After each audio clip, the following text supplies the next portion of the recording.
Hey, welcome back to the Dr. ZaMiya show. Up on it tonight, we are having an awesome conversation with a house full of men who are not available, ladies. Mark McKinnon, we have who's getting ready to get married. Then we have David Smith, who's taking a break. He's on a high. He's on a sabbatical from dating. He is trying to find himself. He ain't thinking about y'all women out there right now. And then we have Brian Williams, who is in the house with his lovely wife. She's sitting over there so patient. She keeps an eye on me. I know that's right. I don't blame her. I know that's right. I know that's right. That's how you do it, girl. But really quick, I want to make an announcement that the eLife Media family is growing. We now have 3 stations. You have the main station. When you pull up on your app, is the green app, eLife Media, and you can see that here in the cameras, the logo that you see here on the back wall. Our green app is the live app. You can watch all of our shows streaming live when you log into www.elifemedia.net. So you always want to make sure that you have that icon so that you can tap into the live shows. Then we have eLife Go-Go, which is our red app, and that music is playing constantly. So if you a go-go head, old head, young head, medium head, and you just want to hear some good go-go music, you want to make sure that you have that red app, eLife Go-Go. And then we have eLife Gospel, which is our purple app. For those of you all who need some encouragement, inspiration, and you just want to hear positive music all the time, not every other song, every 2 songs, every 3 songs, you just want to hear something to uplift your spirit at all times, eLife Media is now bringing you eLife Gospel, and that is our purple app. And really quick, we want to let you know some of our shows that we have, some of our lineups, but make sure you go to our website, which gives you the full lineup of every show that we have, and we definitely encourage you to make sure that you tap into the other shows, be very supportive, as eLife Media brings quality content throughout all of the shows that they have. So Charlie, what's up? What's part of our lineup?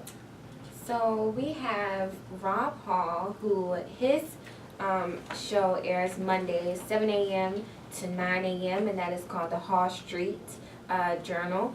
And then we have Andrew Sewell, Coffee Everywhere, that airs Monday 9 a.m. to 11 a.m. We have Kim Robinson, Keep It Moving, Show 2, Mondays 11 a.m. to 1 p.m. Todd Ewing, and I'm sorry if I pronounce your last name wrong. His show is called The Heaven in Every Black Face, and that's Mondays 6 p.m. to 7 p.m. We have Roland Bubba Graham show with Latoya Mosley, Mondays 7 p.m. to 9 p.m. We have Hakia Ami, Success Scholars, where their show is going to air Mondays 8 p.m. to 9 p.m. Dr. Baruch's show airs Tuesdays through Thursdays, 11 a.m. to 1 p.m. And then Slick Daddy Rick Heartbeat Congo Hour is from 8 p.m. to 10 p.m. on Tuesdays. And that's just half of our shows. So again, make sure you check out the full lineup on www.elifemedia.net. Again, that's www.elifemedia.net. Okay, fellas, y'all ready? I think Charlie had a question for you guys. We're gonna open up the line. So if you would like to call in to speak to any of these guys, if you have questions, comments, or concerns, challenges, whatever, you can call us, and don't call with no foolishness now, because somebody gonna check you. But you can call in to 240-455-5934. Again, the studio hotline is 240-455-5934. Charlie? Oh, y'all caught me in the middle of learning. I'm sorry. Okay, so this is a question for all 3 of y'all. And tonight I was just really listening to y'all talk about how important it is for... Stop. I was just really listening tonight about how all of you guys talked about how important a male's presence that should be in a young male's life, in your kids' lives, period, but most importantly, boys.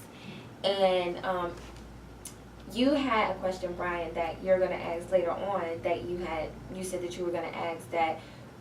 I really just want you guys' advice to the single mothers out here that don't have any male role models in their lives or any male mentors that will be positive in their boys' life. How do they go about raising their boys? I know that we talked about earlier that it's only so much that a female can do for their boys because, you know, women, we're not men, we're not equipped the same way that you guys are, and we don't carry a lot of things that you guys carry that we could teach our boys. So, any advice to the single mothers, guys? Absolutely. I'm glad you asked that question. Look, one thing that single mothers need to keep in mind when they're raising a young male, be careful of how you act towards other males. Because you, by your actions, you want to teach him how young women should treat a young man. Wow. Because if he sees you cursing a man out and all of this, then he gonna think, okay, that's okay. That becomes his norm, even though it's a dysfunction. Exactly. So how you carry yourself with another male, that speaks volumes to him also. Okay, now, because when he looks for a young lady, it's pretty much gonna be like mom. So if you're acting this way towards a male, then he's gonna think, okay, then I need to get me one of these type of things. Let me ask you this, because when you said that, it took me back to a comment that one of you all made earlier. I think it was Dave, when he talked about the female basically taking away the male's voice for various reasons. So, having said what you just said about if a young boy observes his mother talking to a man in a disrespectful way, being overly aggressive, just basically out of place with the woman, at what age so that that affects his identity, that affects his ability to have a strong male's voice at a young age? Does it take that away from him? Yes. Okay. Yes. Because if you belittling a grown man, he's a little man. And he's thinking, okay, if she's saying that to him, and some other little girl says that to him, how do you think he's going to take that? Put it like this. So we're not only castrating that adult male, but at the same time we're doing it to the boy too, unknowingly. Okay. Absolutely. And the other thing is this: put the shoe on the other foot. What if it was a man raising a young lady, and he's treating women like that, and she sees that? She's gonna look for that when she gets older. That's Exactly. how she's gonna be attracted to those kind of principle. Same principle. Or she'll look for a woman like that. You know, one thing that I'm noticing as we age and get older, this world is just getting softer and softer and softer. Now again, this is not an attempt to bash women or anything like this. Women are nurturers by nature. They nurture. And I'm going to tell you a story. My senior year in college, I'm walking to the cafeteria. One of my teammates, his girlfriend, and their 3-year-old son walked to the cafeteria. And the little boy takes a step on the first step. He starts to lose his balance. The mother's first response was just to run and go get him. And he held her back. He said, no, he all right, let him go. The little boy gathered himself and continued up the steps. You know, the mother was ready to run to his aid and grab him and baby him up. A lot of these young men are so soft right now and so emotional because of the over-nurturing that a lot of mothers are doing, okay? And, you know, my mother used to always tell me, I mean, my mother was a nurturer, but at the same time, she made me tough.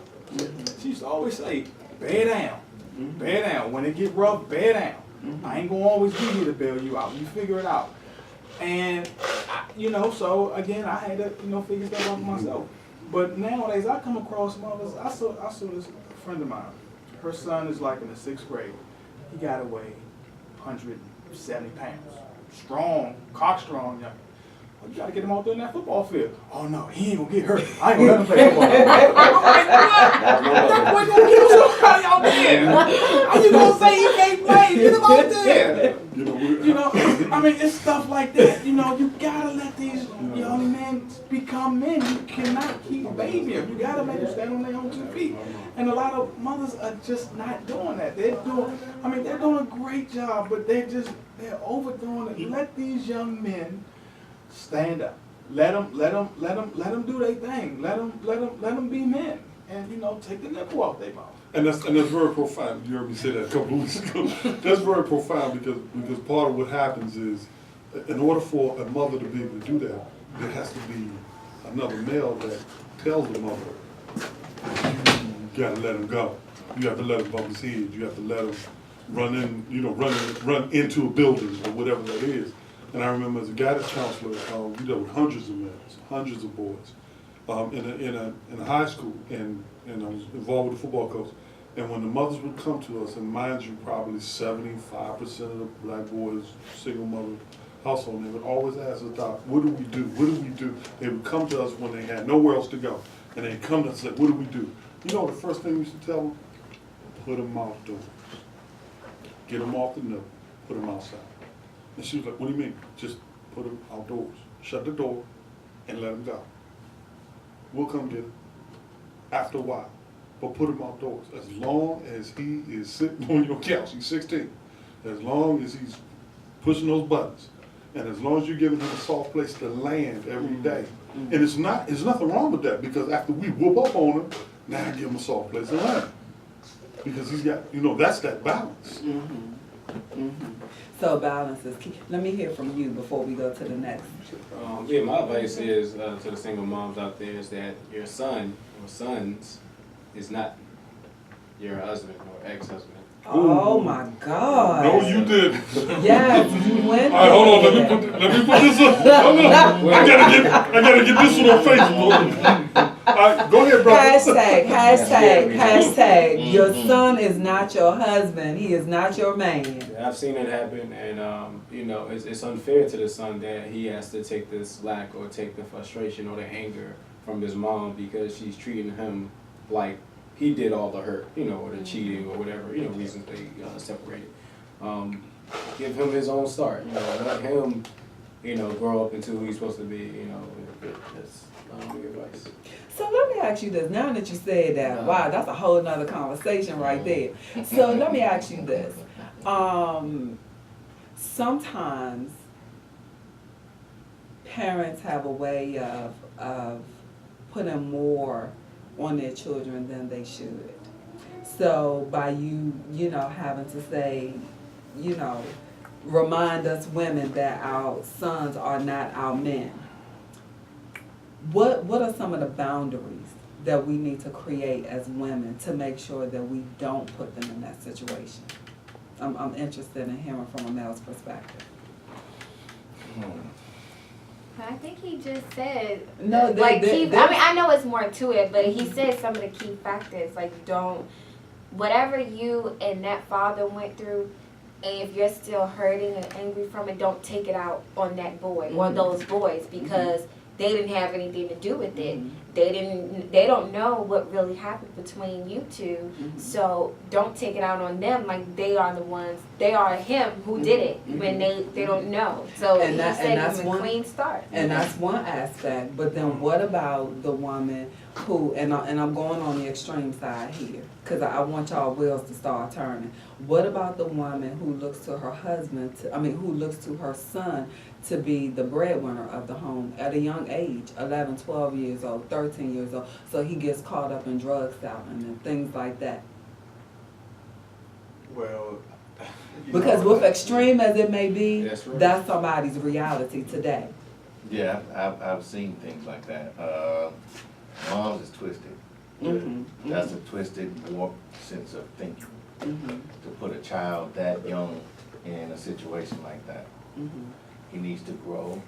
I've seen mothers that allow their young boys to sit around.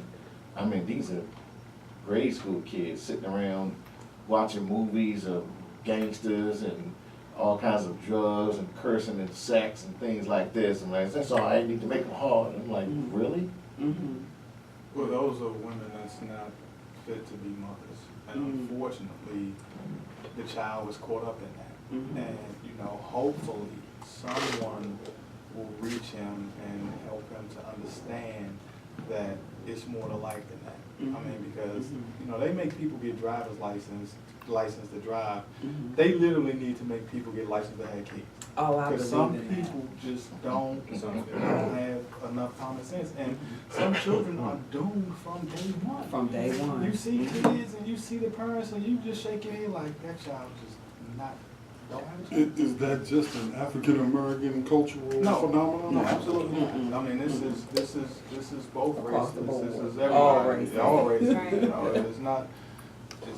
I mean, because some of the kids that live in some of them trailers are worse off than some kids live in Berry Farm. You know, they got two white parents, and so you know, it's just, you know, it's just. But we see a lot of it because we're in the African American community, you know. And you see it on the news every night. That's all just We don't get to see other folks. right. But that's just systematic racism right there. To me, that's why you see probably a lot of grown men who are still boys, because they had to be men early. So now that they have their independence, they're in a place where Michael Jackson was a prime example. Like, Oh my God. he was a huge, big kid when he got older. He had his freedom because his father, you know, the family life that they had, they were, Took away his childhood. yeah. Don't talk about Joe. That's my man. And, Don't talk about Joe. Joe's my man. Joe is my man. Joe. We need to look into Joe background. Yeah, you see that a lot. And sometimes it's weird seeing when we see a grown man. You're like, you're acting like you're supposed to be setting an example for me. I'm looking like, wow, but yeah. So do you feel, as a young man speaking for your generation, a part of the millennial, do you think that you all have a fair chance? Because not many youth have the opportunity that you have to be surrounded by that. And all of you all can weigh on this, but I wanted to ask you, because you are the youngest generation represented here for the males, do you feel like you all have a fair overall chance of really understanding what a true malehood, or healthy, I should say, healthy male role and position, what that really looks like? I would have to say yes because of the resources that's out there. I feel like there's a lot more resources. You know, a lot of churches are now establishing mentorship programs. A lot of more coaches are stepping up and taking the young men as boys. You know, of course, on social media, there's all types of examples you see on there, even though sometimes you get the wrong impressions. You get a lot of the right impressions as well. So I would say yes. Okay. There's no such thing as fair. You gotta play the hand you dealt. The fair does not exist. Okay. I mean, that's just a word that doesn't exist. So, you know, you gotta be strong enough and you gotta be wise enough, and hopefully you have enough people that can keep you, that's in your corner, that's on your side, that can mentor you, that can help you get through some of those hurdles. But there's no such thing as fair. Okay. I mean, people get the hands that they're dealt, and Then you they gotta determine how they respond. Exactly. You Okay. gotta sink or swim. Okay. You know, I mean, it is what it is. I mean, and I don't allow my kids to say that's not fair. It ain't fair. You know, it's not fair. You gotta play the hand you dealt. It is what it is. What you gonna do about it? Okay. I say no. Unless there's a worldwide, nationwide awareness of it and a push for that. Because the way things are now, it's just too much that's screwed up. It's too much that's twisted to say they have a fair chance. I mean, we only have a fair chance of per se being successful because it's most of the time it's where you're raised and how you're raised.